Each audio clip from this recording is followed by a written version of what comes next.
آج ہم جس موضوع پہ بات کر رہے ہیں وہ ہے آنکھ کے اوپر والے یا نچلے پپوٹے کے اوپر بار بار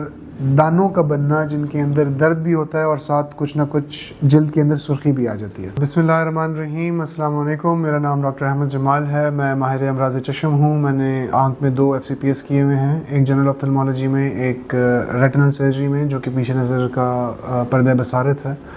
اس کے اندر۔ سند یافتہ ہوں خیبر میڈیکل کالج سے 2013 میں، اور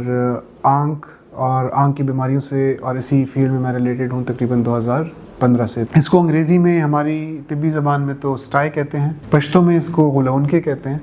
اردو میں اس کا نام مجھے معلوم نہیں ہے، میں سیکھوں گا انشاءاللہ تو پھر بتا دوں گا۔ لیکن اس کا بار بار بننا یا ایک ہی بار بننا یوزولی اس بات کی علامت ہے کہ جو آپ کی پلکوں کی جڑ ہے اس کے اندر کوئی جراثیم یا اس کے اندر کوئی اپنی جو اس کی پروڈکشن ہے، جو کہ چونکہ گلینڈز ہیں، ہیئر فالیکل جو ہیں وہ بھی گلینڈز ہیں، ان کے اندر اپنا کوئی نہ کوئی مادہ بنتا رہتا ہے جو کہ آہستہ آہستہ پپوٹوں کے کناروں کے اوپر خود ہی نکل کے آرام سے آنسوں کے ساتھ بہتا جاتا ہے یا پھر آنسوں کا حصہ بن جاتا ہے۔ اگر وہ بلاک ہو جائے اس کی وجہ سے یہ آنکھ کے اوپر دانہ بنتا ہے، یا اوپر والے پپوٹے پہ یا نیچے والے پپوٹے پہ۔ اس کے لیے جو علاج ہے وہ تو ہم قطروں کی صورت میں، ملہم کی صورت میں اور منہ کی گولیوں کی صورت میں دے دیتے ہیں، کھانے والی گولیوں کی صورت میں۔ لیکن اگر یہ بار بار ہو رہا ہے تو عین ممکن ہے کہ آپ کی پلکوں میں خشکی ہے جس کی وجہ سے بار بار آپ کو یہ دانے بن رہے ہیں، تو پھر اس کے ساتھ ہی ہم پھر خشکی کا ایک لمبا علاج جو کہ 6 ہفتے سے 2 مہینے تک ہو سکتا ہے وہ بھی لکھ دیتے ہیں۔ اکثر ٹھیک ہو جاتے ہیں، زیادہ کوئی اس میں پیچیدگی اکثر نہیں بنتی، لیکن کچھ لوگوں کے اندر یہ کافی مسئلے کا باعث بن سکتے ہیں۔ اس کے ساتھ ہی پلکوں کا جھڑ جانا بھی ہو سکتا ہے، جو کہ دیکھنے میں بھی ذرا تھوڑا سا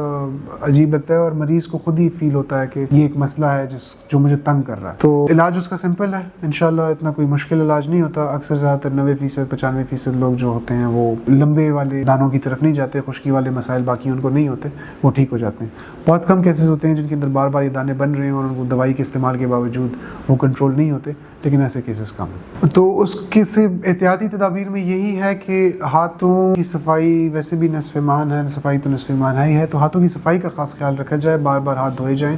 کسی گندی یا غلیظ جگہ پہ اگر ہاتھ لگ گئے ہوں تو آنکھوں کو نہ لگایا جائے،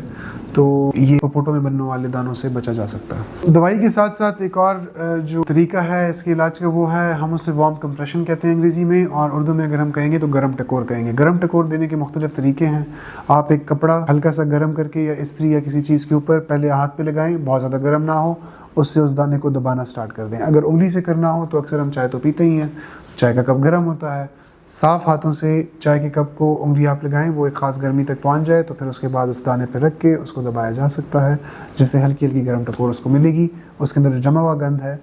وہ باہر نکلنے میں اس کی مدد کرے گا اور دانہ بہتر ہو جائے گا انشاءاللہ۔